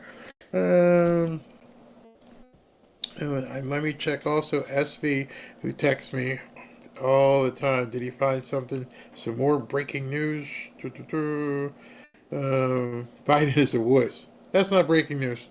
I'm sorry, SV. Biden being a wuss is not. Nope. We know that. That's over. All right. The police. Thank you, Mr. Policeman. Tommy Radcliffe, bro. Elon figured out how to control the beta angle of a vertical pencil. VTO controls from the Harrier Marine jet were used, but for a dude, you lost me. You lost me with that one. Let's see here. Electric rides.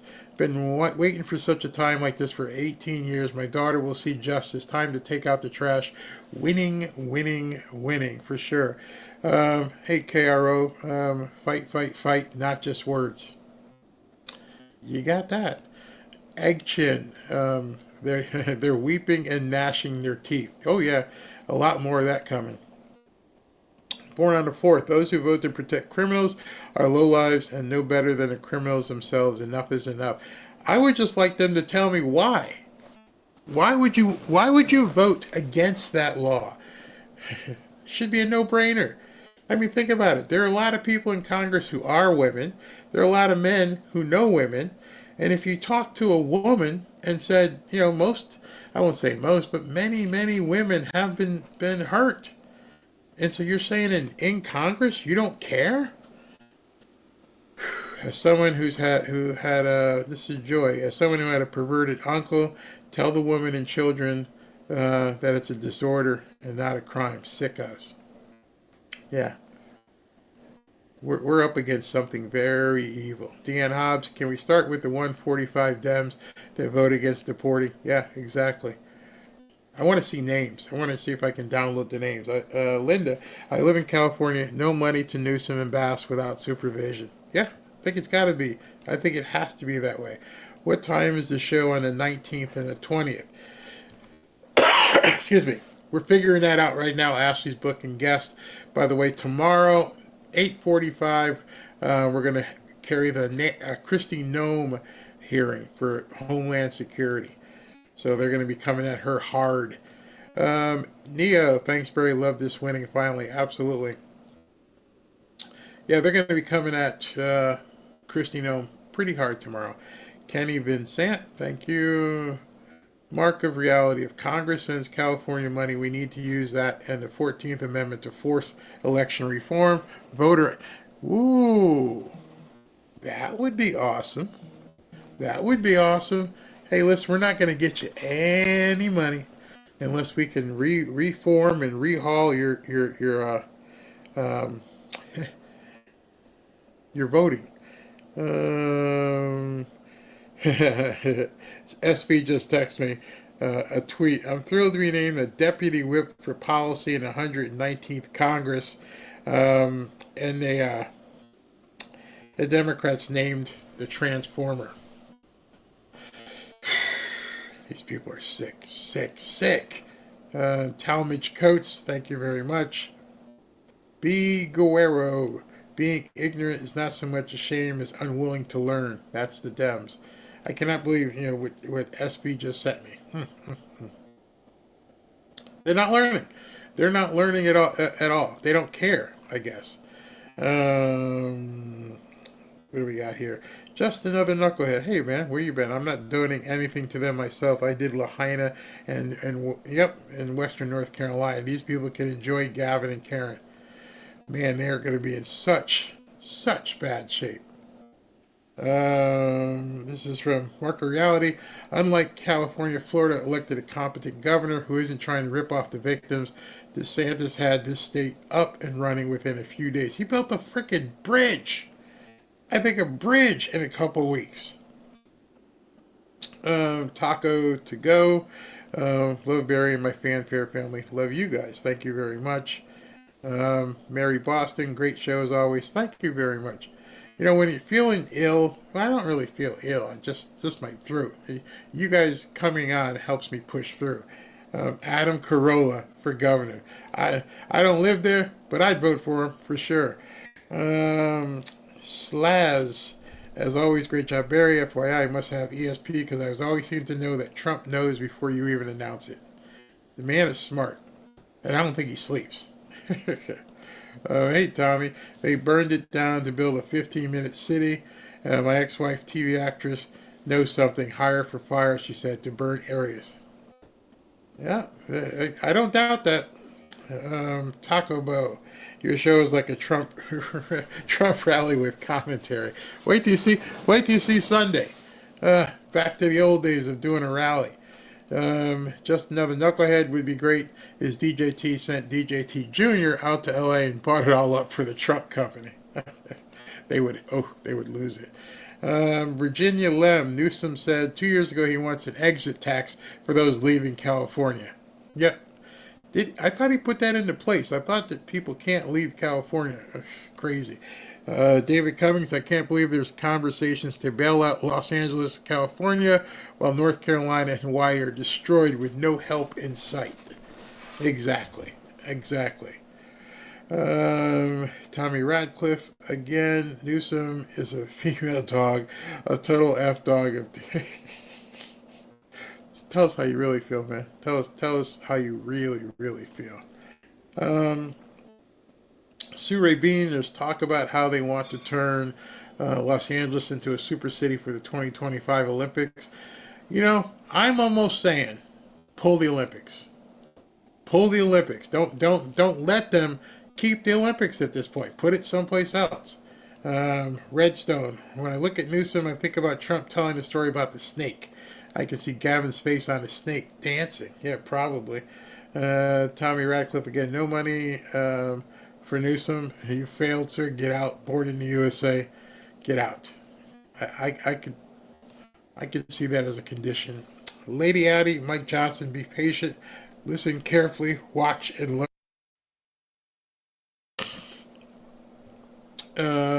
Brad Crane. Hell no, Rosebud. I don't know what that is. Somebody must have said something. Tommy Radcliffe, yo, you spicy meathead, pardon to my... Oh God, you're swearing. Stephen Stergu, Michael Cohen from Mea Culpa, Midas Touch will lose their poop. Yep, they will. Omega Drone, I can't stop laughing. Viking King, how you doing, bro?